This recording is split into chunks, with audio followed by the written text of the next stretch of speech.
tales o cuales grupos, tales o cuales sujetos, ¿sí?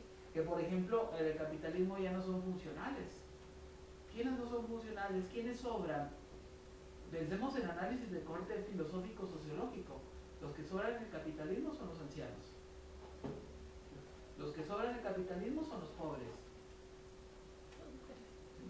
Los que sobran, pareciera, increíble decirlo así, las mujeres, ¿sí?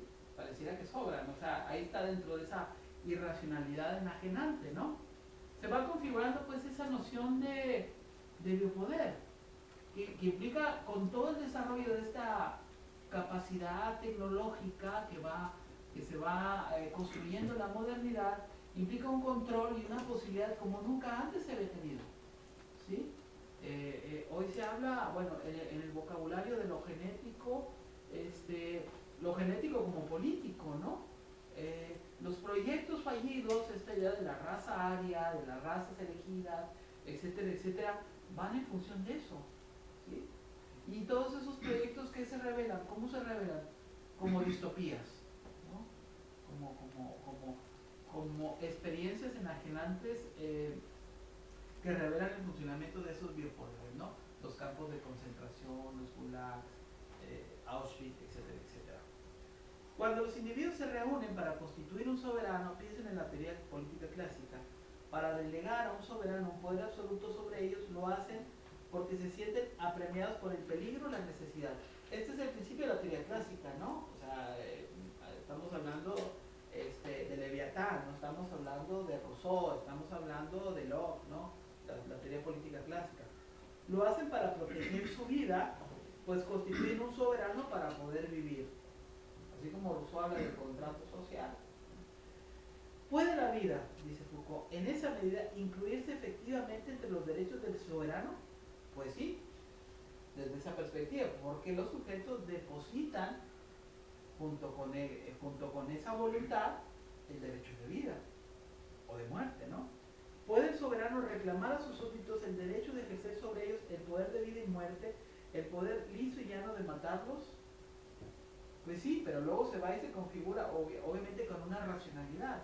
Tiene que operar con una racionalidad, no como cuestión de capricho. Todo esto muestra con claridad cómo comienza a problematizarse la cuestión de la vida en el campo del pensamiento político y del análisis del poder político, y empieza a constituirse como una categoría de análisis tal cual, ¿no? ¿Sí? Eso es lo interesante. Y bueno, ¿cómo se racionaliza esto? Mecanismos, técnicas y tecnologías de poder, palabra que ya habíamos estado comentando un poco. En los siglos XVII y XVIII se constaba la aparición de las técnicas de poder que se centraban en el cuerpo. Todos esos procedimientos mediante los cuales se aseguraba la distribución espacial de los cuerpos individuales, su separación, su lineamiento, su puesta en serie y bajo vigilancia, y la organización a su alrededor de todo un campo de visibilidad. Se trataba de las técnicas por las que esos cuerpos quedaban bajo supervisión y se intentaba incrementar su fuerza útil mediante el ejercicio, el adiestramiento, etcétera, etcétera, vigilar y castigar. Asimismo, las técnicas de racionalización y economía estricta de un poder que debía ejercerse de la manera menos costosa posible, a través de todo un sistema de vigilancias, jerarquías, inspecciones, escritura, informes, etcétera. Toda la tecnología disciplinaria del trabajo, que insisto, atraviesa prácticamente todas las dimensiones de la vida, ¿no? Y no solamente implica el castigo, sino justamente también la formación para la vida. La formación para la vida también tiene dentro de sí esa arquitectura del castigo, ¿sí? Es decir, ¿cómo aprendes tú a integrarte a la comunidad si no es mediante esa racionalización del castigo, si no es mediante esa tecnología de la racionalización del cuerpo, de la supervisión del cuerpo, de esa economía del cuerpo en función de una finalidad, etcétera, etcétera, ¿no? Lo disciplinario que está ahí en la base de todo esto, ¿no? Luego, este paso del hombre, cuerpo, al hombre, especie, el nacimiento del poder. Primero teníamos el cuerpo como en una visión singular, ahora tenemos el control del cuerpo en la singularidad, ahora tenemos el control de la sociedad, ¿sí? Es lo que marcamos en esta distinción que hacía César en principio principio, ¿no? De la anatomopolítica, que opera singularmente, a la biopolítica, que opera como masivamente en términos de lo social, ¿no? En términos de lo comunitario. Se puede decir que durante la segunda mitad del siglo XVIII aparece una nueva tecnología de poder, esta vez no disciplinaria, una tecnología de poder que no excluye la técnica disciplinaria, sino que la engloba, la integra y la modifica parcialmente. Esta nueva tecnología tiene otra superficie de sustentación y se vale de instrumentos completamente distintos, que decíamos, que pasamos de la cohesión física a la cohesión ideológica. Esta tecnología de poder no disciplinario se aplica a la vida de los hombres, se destina no al hombre cuerpo, sino al hombre especie. Trata de regir la multiplicidad de los hombres en la medida en que esa multiplicidad puede y debe resolverse en cuerpos individuales que hay que vigilar, adiestrar, utilizar y eventualmente castigar. Esto lo podemos llamar perfectamente racionalidad social, u orden social, o estructura social, para plantearlo, por ejemplo, en términos sociológicos, ¿no? Está destinada en la medida en que forma una masa global afectada por procesos de conjunto. Ese es otro asunto. Piensen ustedes, bueno, no tienen por qué saberlo, pero supongo que sí lo saben un poco, las teorías estructurales, el estructural funcionalismo, por ejemplo, las teorías sistémicas que hablan acerca de la racionalización de la vida social, tendrían como que este principio, ¿no? Son procesos de conjunto. La sociedad como una serie de cajitas interconectadas, ¿no? Como estructuras interconectadas, como sistemas con vasos comunicantes que dependen unos de los otros, donde lo anómalo se combate para que se mantenga el sistema, ¿no? Esa es una lógica de esa racionalidad, donde la anomalía o la patología de un sector, digamos, la delincuencia o etcétera, implica la necesidad de la operatividad de un mecanismo que castigue, que controle, que primero vigile, ¿no? Y si no es eficiente para vigilar, que controle o que castigue, o en términos extremos que liquide aquello que es anómalo, ¿no? ¿Sí? Está destinada en la medida en que forma una masa global afectada por procesos de conjunto que son propios de la vida, como el nacimiento, la muerte, la producción, la enfermedad. Esto es lo que llama Foucault la biopolítica de la especie humana. Insisto, las derivas de esto son muy interesantes. ¿Cuál es el interés central en esa nueva tecnología de poder? Se trata de un conjunto de procesos como la proporción de los nacimientos y las defunciones, que también son reguladas. Piensen ustedes, o sea, porque aquí una de las cosas que también mencionábamos hace tiempo, era cómo la singularidad, cómo aquello que ocurre es lo que va explicando, es lo que le va dando sentido. Pensemos, a ver, ¿qué conviene? A ver, en tal colonia, ¿no? Pensemos, ubiquemos nuevamente en el contexto de la colonia, ¿no? ¿Qué conviene qué grupos conviene que sí existan y cuáles no conviene que existan? Por ejemplo, ¿no? ¿Cómo voy a controlar la política de población? ¿Sí? Ese tipo de cosas, esa racionalización. Tasa de reproducción. En México, por ejemplo, ¿no? Y en Latinoamérica, cuando empezó a hacer política de los estados nacionales, el hecho de impedir la reproducción de los pueblos indígenas, por ejemplo, ¿no? Las esterilizaciones forzadas, ese tipo de cosas, ¿no? Que es una especie de control, ¿no? La tasa de reproducción que también opera a nivel de lo macro, decíamos el ejemplo de China, la fecundidad de una población, etc. Estos procesos de natalidad, mortalidad y longevidad constituyeron la segunda mitad del siglo XVIII, en conexión con toda una masa de problemas económicos y políticos, los primeros objetos de saber y los primeros blancos de control de esa biopolítica. Y aquí hay otra cosa, no lo dice Foucault. Los problemas, fíjense, vamos a decir, los problemas generan teorías, no las teorías generan problemas. ¿Sí? Es decir, lo que existe, lo que acontece, lo que se da, genera la necesidad de ser explicado. No es al revés. No es primero la teoría y luego la realidad. ¿Sí? No es primero lo ontológico, no es primero lo metafísico y luego lo ontológico, ¿cómo decirlo? Más bien para no decir una barbaridad. No es primero la teoría que explica lo real que la realidad misma, ¿no? Vuelvo al punto, ¿no? Lo óntico, lo ontológico precede a su explicación. A lo lógico será. ¿Eh? A lo lógico será. ¿Sí? En este caso lo ontológico es eso, es lógico, en tanto que existe, ¿sí? La explicación, es decir, lo epistémico, se deriva de lo ontológico. Y entonces tiene que haber una simbiosis o tiene que haber una conexión entre esta explicación epistemológica, es decir, la ciencia, la disciplina, aquello que lo explica, y la realidad misma, ¿sí? Va por ahí, pero no es la teoría que precede la realidad. No es la teoría la que va a determinar cómo se comporta la realidad, porque este no es el mejor de los mundos posibles, por así utilizarlo, aunque algunos digan que sí, ¿no? Bueno, ya ese es otro debate, ¿no? ¿Sí?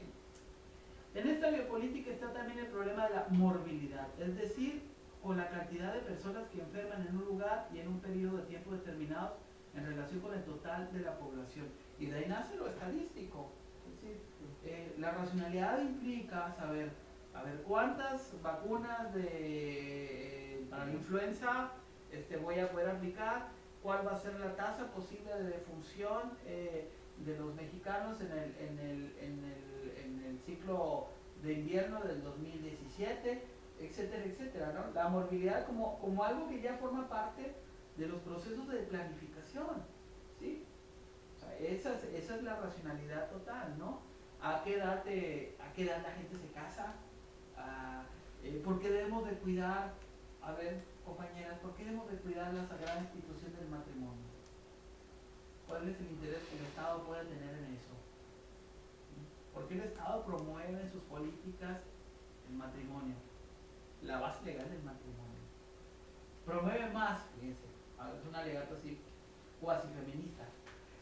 Promueve más, ¿sí?, las políticas en ese sentido que las políticas de protección del género femenino.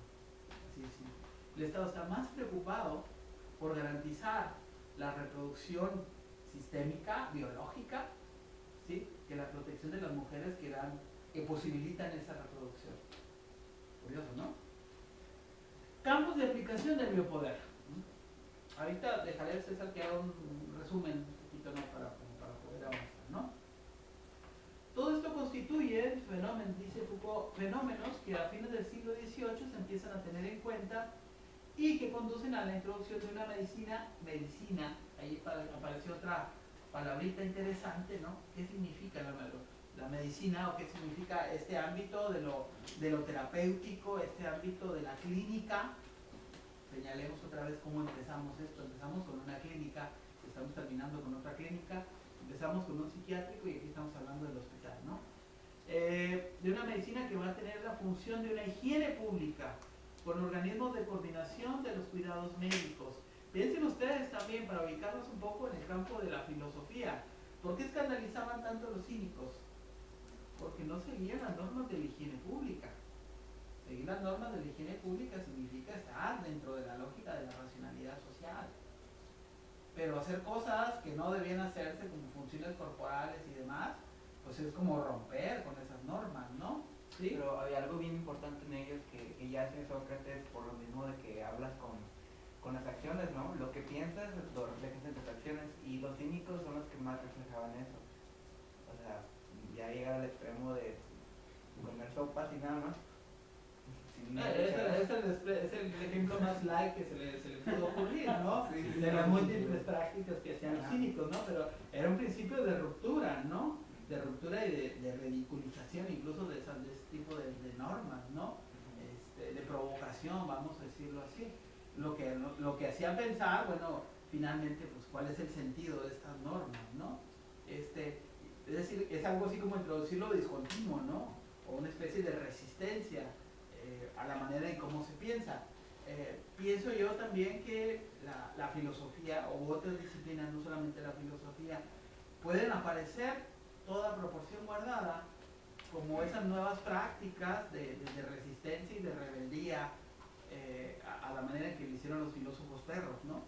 Es que por eso también está ahí por mencionar el filósofo como algo que no quiere el capitalismo. Como algo atopos, como algo atípico. Exactamente, ¿no? Sí. Lo que no quiere, porque el filósofo, a diferencia de otros, siempre es filósofo. No se va a la casa el que vende manzanas y todavía está pensando en vender manzanas. El filósofo no tiene una profesión, sino una forma de vivir. Bueno, ese es el valor de nuestra dignidad. Bueno, ahí donde el filósofo no es seducido, ¿verdad? Ahí donde el filósofo no se convierte en un funcionario, en un regulador, en un administrador, ¿no? Ahí donde, y bueno, y ahí incluso en un cierto sentido autocrítico, ¿no? Y tengo que hablar, por supuesto, de mí, ¿no? Es decir, ahí donde no hay rebeldía, no hay filosofía. Y eso yo lo estoy diciendo más motu propio, ¿no? Por eso esta idea que tú señalas de la filosofía como una forma de vida, ¿no? Y siempre como una especie de acto. La filosofía es para mí como un acto revolucionario de sí mismo, ¿sí? Es un poco como una especie de definición. Y yo pienso que justamente por allá va la propuesta foucaultiana de defender el coraje de la verdad, como este acto revolucionario de uno mismo. Pero volvamos un poco al asunto, ¿no? Decía, organismos de coordinación de los cuidados médicos, centralización de la información de normalización del saber, que adopte el aspecto de una campaña de aprendizaje de la higiene y medicalización de la población. Al mismo tiempo se da a conocer otro campo de intervención de la biopolítica, el problema de la vejez, muy importante desde el principio del siglo XIX, en el momento de la industrialización del individuo. El único anciano, fíjense, hay otra transformación, el único anciano valioso en el capitalismo o es el rico o es Hugh Hefner. ¿Sí? Que también era rico, ¿no? Es decir, o sea, aquel que tiene un poder o una legitimidad que está dada no por su saber, sino por su poder, ¿sí? Vamos a verlo así. Ya habíamos dicho este asunto del problema de la vejez, cómo desde la tradicionalidad se ha transformado toda esta concepción, ¿no? Aunque veamos Coco y todas esas cosas, ¿no? En realidad la vejez sigue siendo, la visión de la vejez sigue siendo así como el fin, ¿no? Como lo que sobra, ¿no? Como lo que debe dejar herencia en todo caso, ¿no? Pero ya no hay una consideración del valor de la vejez como era, digamos, en las primeras épocas históricas, ¿no? Aunque se hable mucho de la tradicionalidad en el sentido de las normas que dictaminan ahora cómo vivimos, ¿no? En relación con estos fenómenos, la biopolítica introducirá mecanismos más sutiles, económicamente mucho más racionales de seguridad, de ahorro individual y colectivo. Y aquí, pues, es decir, ahorre para su vejez, ¿sí? E invierta todo en paraísos fiscales. La biopolítica va a extraer su saber y definir el campo de intervención de su poder en la natalidad, la morbilidad, las diversas incapacidades biológicas, los efectos del medio, etcétera, etcétera. Otro campo de la población, dice Foucault, esta nueva tecnología de poder no tiene que vérselas exactamente con la sociedad o con el cuerpo social, como lo definen los juristas, tampoco con el individuo cuerpo, sino con un nuevo cuerpo múltiple, cuerpo de muchas cabezas. Es la idea de población. La población es un concepto, ¿sí? Un concepto amplio, ¿no? La biopolítica tiene que ver con la población judía, la población indígena, la población, etcétera, ¿no? Y esta como problema político y a la vez científico, como problema biológico y como problema de poder. Y piensen ustedes, a propósito de que estamos en tiempos ya ni siquiera preelectorales, sino francamente electorales, estos conceptos, ¿no? El asunto de la población, o el valor que adquiere el asunto de la población. Estos fenómenos colectivos solo se manifiestan en sus efectos económicos y políticos y se vuelven pertinentes en el nivel mismo de las masas. Son fenómenos aleatorios e imprevisibles, fenómenos que se desarrollan esencialmente en la duración, que deben considerarse en un límite de tiempo más o menos largo, son fenómenos de serie, fenómenos colectivos. Pero veamos un poco a qué apunta esta idea de los fenómenos colectivos o de los fenómenos de serie. En los mecanismos introducidos por la política, ahí está, la política es una mediación, es una práctica que está regulada jurídicamente, es una forma de racionalización, la política es una forma racional, El interés estará en principio en las previsiones, en las estadísticas,